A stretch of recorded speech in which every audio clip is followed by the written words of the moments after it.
program hi za kan si chut neu khat khel kin cutting cultural dress a ki go sa hi zeu chun twin cultural CHIKIM cultural troupe ama ko ten komanin volunteer ho hi state li ham chot bel tin sting le football pe ding to volleyball ding zen non command ball na kin adang si wang cha cha etu khom divin kan team kinin he twin CHIKIM cultural troupe no dam wal volunteer ho kin kin naw muna he non phat nong kila ta divin kan team kin divin he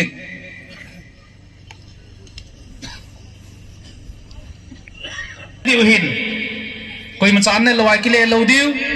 awa da he jong le lung len ta in langa ki le diu ipun lo diu nam pi ngai lu na zala ti chu kan te be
Vậy nó mong ấy thiên trong thiên thi mong vậy nó có lo trong nói thì số Kevin cái Pao men CHIKIM cultural troop